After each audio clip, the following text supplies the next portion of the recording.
aduga yamna termon oiba yamna akhoi chahi ahum mayada akhoi yamna awaba phibam amada lakpasida ko sibogda nong tang yengba lakhidra prime minister sina hayeng lakani haibagi sinbasini ko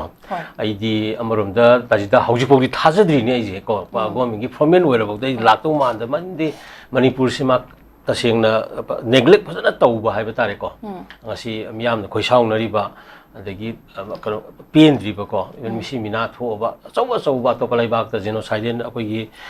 bosnia da adagi colombia da ko adagi cambodia da adagi toan ba mafam singda thokiba timor da kari da thokiba mayam singsida leiba massacre mayam singsida siga samana mong da tawna pi angang ga hat ko tawraba bog to ko adagi yum kai tharaba si loi tari bani ka positi yam sakhuto matam ni ko netki si bog da asai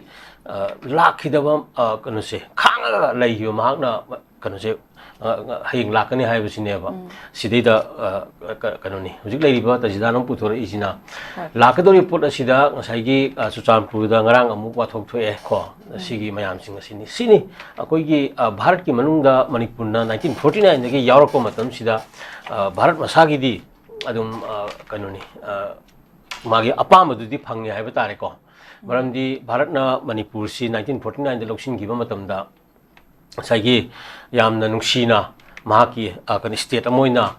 lahen gibra ga ina question ma'am tholok ko kudamoina hairba matamda akoisi india gi state ta merger tawraga akoi manipur merger agreement 1949 ko si tawra sangi baga je siga ji akoi khan da bodogna ko yam parsi state ta hen namjan ba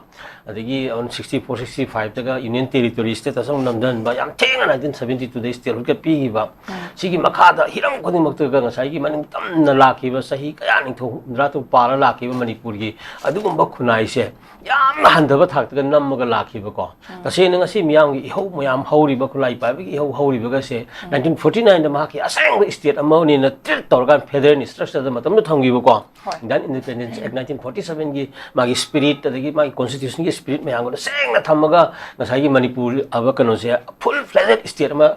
akoi parsi gi mota pitho amaga matam du gi miju yam ponde ko mi khudi musi accommodate tawduna akoi gi aseng boundary ni ko akoi ga jaga ni ko ga khanba wakhalun ga leiramaga di ko manipur da suyongna miyam gi penda ba si leiramoi adubu akoina ure british ki ma kano digi makuta gi bhasin akoi ningtam bagi colonial kano du akoina nantho bani di haira kanda british ki same potu amuk kano da akoi matau tamaga anda ko manipur da akoi 1949 ni chathara pase akoi ui natra sigi example loi lai gre akoi sidai da parsi state gi union territory gi na thenga 1970 kano tu da statehood pi ko adu mangla sungai leram da lamga leram da mizoram da nagaland ga sina hana pithok tan ga tawra yamna akoi da leidana hujina sigi mayam si lakumatam da hujina geopolitics ta base tawra kanda akoi kari haiba tare kamai geopolitics ka haiba do china gi leidiba posak mayam adagi atop international relations ta magi oiba position ji manipur gu modi kya khanda bi de ko tawno khonara ko da akoi chin cookie ga je akoi 2005 te ga tawido ataji ai kitang koi lai ja te ke chuna de ko prime minister na lakpasi da aina pami di manipur ji khangbra khangdabra sini da manipur ji khangan bagi kano do angtang pam bai wani da manipur ji angtang khangwai bani da khoi gi kan hujik lai ripa position ji da admai tawdana ngasai gi 2005 ta kana khulai nong ta kap khidaba nongmai nong ta kap khidaba khaju khana da su dong nei na suspension of operation yaw da suspend kana da adu suspend tawri hairaga group sema kanda ma koi issue khara da any namdha bagi process dum la ya have namdha ba peri da lai ba khoi je matam da khulai pai bagi kai mayam ji namdha ba khulai win hek sinarak pa housing na mu kana je moi pandam du khara phanga kanda khulai win sinaru moi mayam je amu kamaina loising ga da ge na bhut loisin bagi process ne moi ta ma hujik ka kana da je bharat ki center ki policy je aduna sigi kari guma khara moi na sinagi ba sinari posak sigi khudon khara pi akona pijira ga na khanba ngambagi khanbagi kano adugi article 3 lei ga khallaga tawbagi mong laksalak pasine manipur se kai bi yada bani manipur se international status ta lakbani international treaty me am lei bani adi un gi all criteria ut positivity criteria the montevideo convention ga na khara dum si ilabor acho chapter ni ko sigi characteristics mayam che lorna maintain to la ko polam ne haiba ga si kanda as a federal structure da even kano si 1993 gi national convention on merger agreement da ngasai it was annexed not genuinely merged to the union of india haira ga mi convention gi wari ko lairaba national convention gi lairidana sigi mayam si kanda adagi amuksu kanoni concurrent list state list kai tawdana federal structure da sengi ba constitution gi kano do adu suang tawde center di kano da pra koi kano ji centralized tawsala kanda heta hanglai dongna sinar ko dagi koi leader ni ga haiba mayam ga ji pura puppet wondana ko dana si jai jai dana ko adagi aduna hꯧji potu laksala ko matamda hꯧji akoi num ui akoi sur sangnari ba pot mayam akoi 1999 dagi ga ZRA lakhi ba ko KRA 2000 swaida KRA ga lakhi ni UKLF 1988 adai dhani tholakri ba ji ko KNF social perfection gi lairi ba swai gi mayam KLA sigi kano sisum akoi na ang kopna ne bisu singju lairi akoi na kitang yengje matamda moji tholakhi matamda pandam manada ba khota akoi gi magi kano khar lairi ba ko amana kitang isa kano union territory um pamba adagi amana kitang akoi moije ba naga naga kitang kano to bidara ba protection ga pamak pa hai ba kano si demand ina laksalak pa sina mo ipandam jama ga manada bani na hau sumoy da yam kano na akoi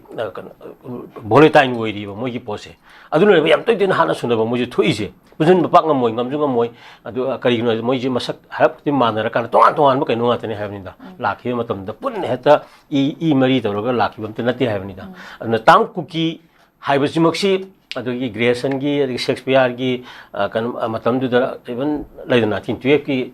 adai gi period da khara la kanda minister area ko gi le chatlaga ko gi minister administration tawungam da jaga do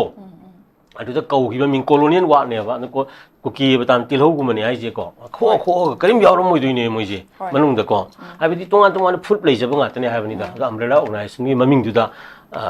gi mayam ji omjalak na lak na bada hui mayam kan si awa bata bani moi pandam si phang su yaroi mam di ba puni mase ta ba ya da ba manipur ni anyway prime minister na hujik laktui ba posida yenga kanda hoi ma la akanda kari ma phaba tawrumba karigumba mayam gi leidana paisa khara lauthoga sakhido ba manba achaw project crore khara pallaga crore khara yam pallaga ko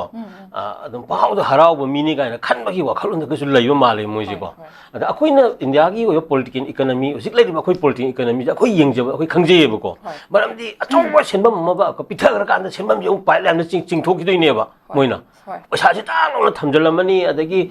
yengo building am sa matam dagi changi ba cement dagi kari you take everything mayam ji lay matam do only kusuman labor khari pesa dane ba sidida adagi thika taw ba khara dugi sendong khara ga thamamaga atai di loi pugi doi ne ba sigi mayam ji economy ni na khoi khangjari ne ba aduna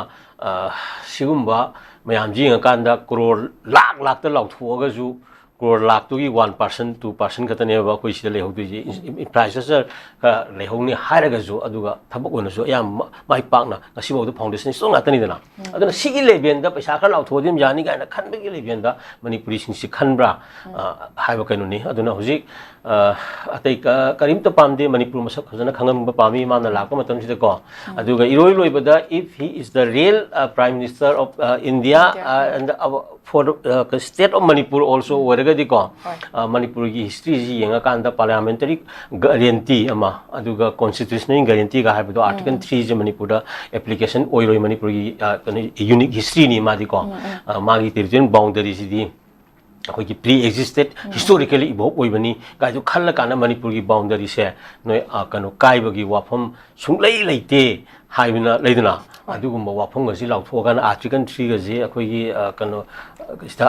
Chatna रोइ गायना ग लाउथोंग अमगदि खरा अखोई दको अदुगा अखोई लैरिबा इसिनि now मयाम से 1951 दगी ममांग the laminar पाइ तारे को 51 मतुंग दि यादे को मरम अखोई से थोइ मयाम से खोइरि नाउखम तादबा लोइबक अखोई cookie gi marak so isini na kano pomi sami da koi khungjang jai wari akoi de loi yauri akoi phul kuntra tre ni pa pan se koi loi hingmin doi ni simi am gi future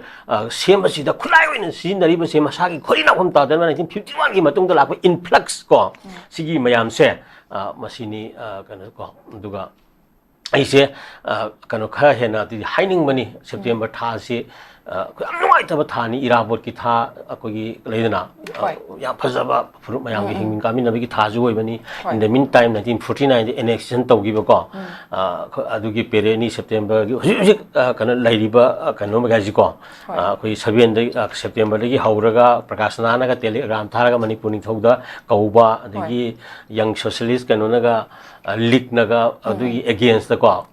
कनो मणिपुर से कनो पुनबि यारोगैना हाइगिबको मतमदा फोंगिबा बैगब त्रिपाठी कानगा मणिपुर से सोयदना India लॉक्शन गिदोरे गाइना 13 September दगा हाइबको हयेंगबा नुमिसिगी लेरिनी 14 September the कोई test कोई त्यांखम को मानगा साइगी 1947 दगी election तौरगा 48 assembly लेबदुनगा Manipur की Kanoji opposition तौबगी वारेब का लौगिबा 15 सेप्टेम्बर दा महाराज बोधचंद्र कनो शिलोंगी दमता थादोकपा 17 दा शिलोंग दे यौरे अदगी 18 19 साइजनी याम लुरिजे आदैदा को अखोगी प्रकाशनानगा थेमनब होनबा यादबा पतेनगा बीपी मेननगा सुनाकंदा लौ तौनरकांदा आर्मी ने ऑक्युपाई तौबा सिगी मयाम तौरकांदा चथरखिबदुना 21 दा अखोइजे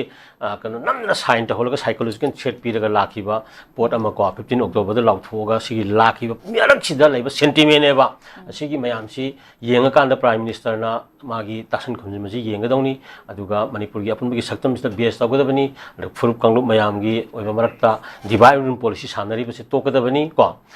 अदुना सिहाना थमगे को